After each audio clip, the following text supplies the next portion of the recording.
Your level up plan after a breakup when you're over 35? The same as it was when I was 25. Get another one, baby. Stay leveled up so you can get another one. You know, never let yourself go. And if you have, pick it back up and keep it moving and level up and go get another one. That's how you do it. You don't worry about it. You just do it.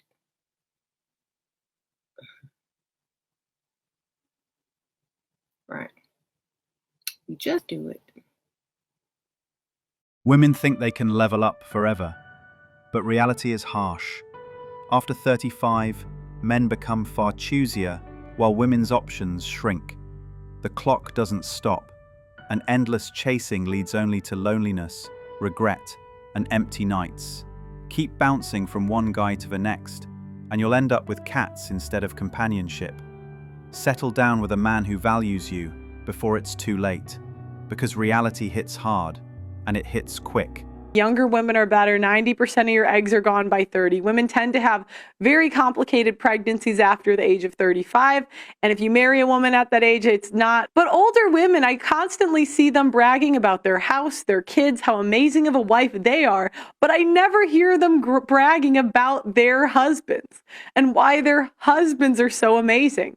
All of the credit and adoration is always to themselves and not their husbands. The other thing that older women do not want the men to know, and again, they make up these words that you can't define, don't really mean anything, in order to confuse the men to think that they're getting a better deal than they're getting. The truth women dodge is simple. Youth matters, biologically and socially. Fertility declines, risks rise, and options shrink past 30. Men don't care about endless self-glorification. They value respect. Older women masking decline with vague talk don't fool men. He sees reality clearly, and he won't settle. That'd be the most toxic thing that has ever come out of my mouth, but I'm just gonna say it because I know for a fact that there are other women who are sharing this same sentiment as I am, so I'm gonna speak for all of us. My love life is so dry right now. In fact, my love life has been dry since September of 2024, so we're going on a year here. I am actually at a point where I think I'd rather be in a situationship. Yes, I said it. I think I would rather be in a situationship than be this single and bored. That is saying a lot because I feel like I have done all of the healing work that a person can do in their lifetime. I've done all the right things. I have chosen peace first above all else. I've spent time alone. I have learned to enjoy my time alone, and sometimes I enjoy it a little bit too much. But I don't know. At this rate, it's like if I'm not at least gonna find someone to be in a committed relationship with, at least I can still get something out of a situationship. Like, at least I can still get some excitement over a situationship that isn't gonna last. Because at least when you're in a situationship, you have this idea that, okay, maybe things are gonna go further. You at least can picture a future with someone. You're living in a fantasy world, and I like living in that fantasy world, okay? That is a little bit more exciting than me sitting here and, quite honestly, every day just being like,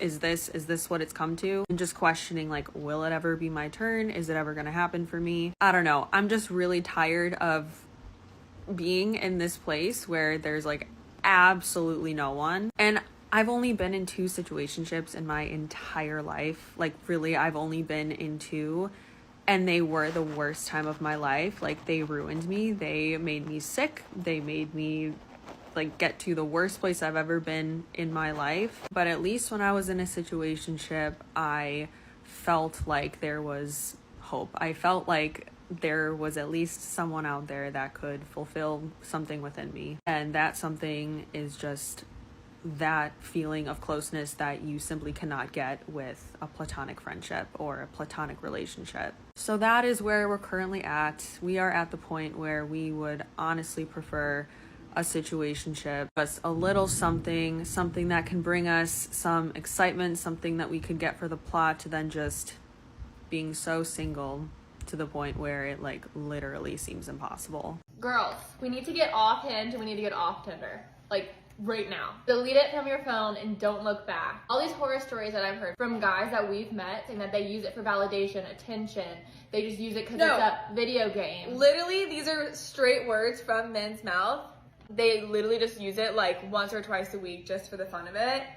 Like, no one's actually using this legitly. Like, you're just making yourself so available to these men, and like, of course, like, our hearts are all like, oh, like, let's give them a chance, and like, we'll actually try and use this app for the right things. And they're just like playing us all. So Women blame men on apps for chasing validation, but it's not the average guy, it's the top 1% they pursue. Regular men want real connections, but get ignored. Women skip genuine effort, chase unattainable players, then cry foul. Reality check, their standards, their choices, their problem.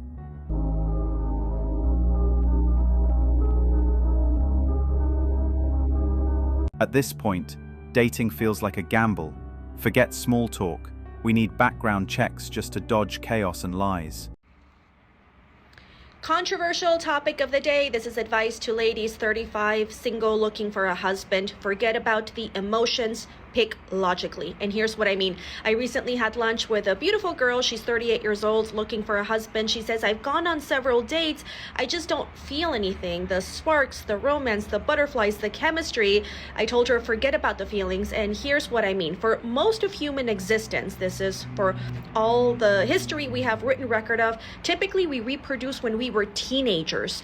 Why? Because this is when we produce the hormones that create the crazy butterflies and attractions. This is evolution's way of making sure the human race continued. This is why when teenagers fall in love, there is zero logic. There is, we're in love, we're going to get married. How are you going to survive? Who knows? Who cares? I'm in love. There is zero logic, all emotions. Remember when you were a teenager and you had a crush, you were up till 6 a.m. talking to that person on the phone, thinking about that person. That typically happens between teenage years to early 20s because this is typically when we were supposed to reproduce. This is why so many people that are 35 and up have a hard time getting married, because they think they're going to have those butterflies and the feelings, and for the most part, we're not. Why? Because that time where our body was going to produce these crazy butterflies is gone. Now, the older we get, we become less emotional and more logical. So a lot of people think, I'm going to meet somebody and it's going to be like The Notebook. It's going to be like a Hollywood romance and he's going to sweep me off my feet and it's going to happen. The older you are, that probably won't happen. This is for both men and women, because now we're thinking logically. Your body's not going to produce those kind of hormones. So ladies, if you're looking for a husband, think logically. Find a man that you genuinely admire. This is a must. A woman can only fall in love with a man that she genuinely admires. So think of someone that's going to be a good companion, someone that you have similar values and interests, someone that you are physically attracted to, but someone that you admire. Admiration eventually leads to love. Ladies, stop thinking emotionally and start thinking logically if you're trying to find a husband. Women need to wake up. Butterflies fade, and no man will sweep you off your feet at 35. Men want respect, values, and peace, not drama. The clock doesn't stop, and neither will good men wait around. Grow up, think logically, or miss your chance. I can't believe that we're feeling this way. And it is just ridiculous how someone can hurt you so much, so much. Sometimes it's not bad luck, it's you. Too many women act entitled, calling themselves the prize while bringing drama, demands, and constant complaints.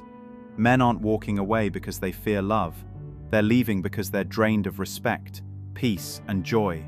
Harsh truth: a man won't stick around for someone who thinks the world owes her.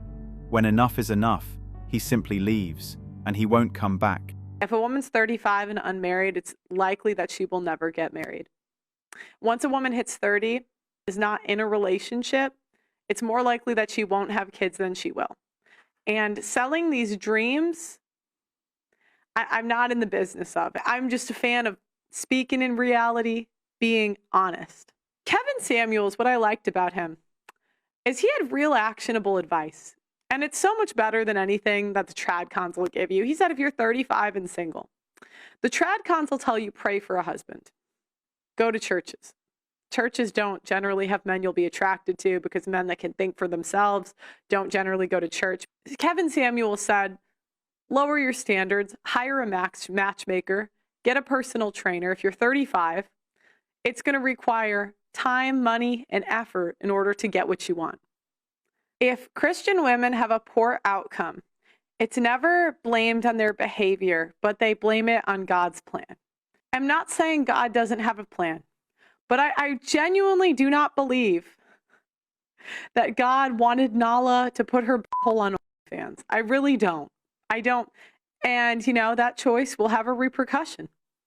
But what I've noticed is that whenever there's a negative outcome, the Christians never tell women that it's based on their behavior. It's because of God. But if a man has a poor outcome, it's always because of his behavior. By 35, if a woman's still single, marriage and children are slim chances. Trad cons say, pray, wait for God's plan, but that's fantasy. Men aren't lining up in churches. Reality demands action. Hire a matchmaker, get fit, drop unrealistic standards. Men face consequences for choices. Women must too. Feelings won't bend reality, and faith alone won't produce a husband. It comes in waves. Most of the time, I'm okay. And then it comes and hits me like nobody's business. And honestly, I've been feeling like this a lot lately. It's love. I'm tired. I'm tired of doing it myself. I'm tired of being alone. I want to share my life with someone. I am just freaking tired. It's not about being lonely, so I just want somebody. No, I want to be in love. I want to share my life with someone. I want to feel the joys. I want to have my hands held. I want to be held. I want to kiss. I want to support. I want to make coffee with that person. I want my person. I want my person. Why is it so hard to find your person? I'm tired. It's really hard when love is the one thing you can't force, you can't make it happen. It has to just show up, but where is it? Where is it? I'm so ready, and I have a beautiful life waiting for the perfect man to show up. But where is he? I'm 53. And I just can't believe that I'm sitting here, and it has been several years. I think it was over a year that I had a date, and then it's been several years since then. Where are all the good men that are ready and want to build a beautiful life together?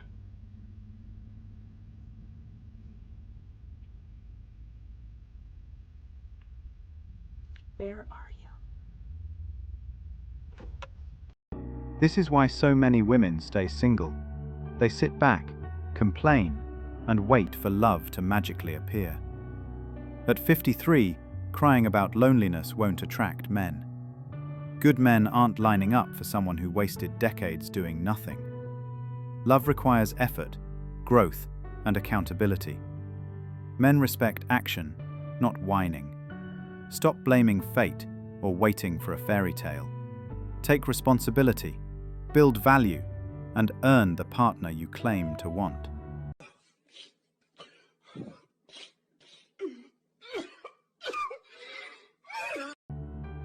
Welcome to Men's Lives. What she really means is the men she wants are chasing younger women. Why settle for someone past her prime, unable to have kids? At 50, you're closer to grandma status. Stop pretending youth and fertility don't matter. So you're almost 40, yes. And you've never been married, no. And you don't have kids, no. And you don't want to have kids, no. What have you done with your life? Well. Truly happy people don't make videos begging the internet to believe them. That forced smile says it all. Fake confidence, hidden regret. Quit the performance. You've hit the wall, and everyone sees it. So what I'm telling women is, do not, if you want a family, if you want a husband, do not allow yourself to get to a point where you hit that wall. You are 37, you are looking in the mirror, whatever age that is, and you see a different face and you see your youth going away from you and you start to panic and you can't find yourself in the mirror. Don't let that be the case while you're still on the hunt for a man, or you are going to feel inadequate, depressed, anxious, and rush in to do something toxic to your body to compensate for that. If women just listened more to what people like me are saying, and in your 20s, instead of burying in the career stuff and burying in everything else, you acknowledged the reality that what you have is going to go away. The fertility, the youthful beauty. Women never listen. They waste their prime treating men like trash, then expect mercy when older. Reality hits. No 25-year-old making 500K is lining up for grandma vibes. Choices have consequences, and karma always circles back. Where, oh where have all the good men gone, they cry. Thanks for watching Manhood. If you want access to exclusive episodes and want to support the channel, hit that join button and become a member. Don't forget to like, subscribe, and share this video if it hit home. Drop your stories and thoughts in the comments. We read everyone. See you tomorrow.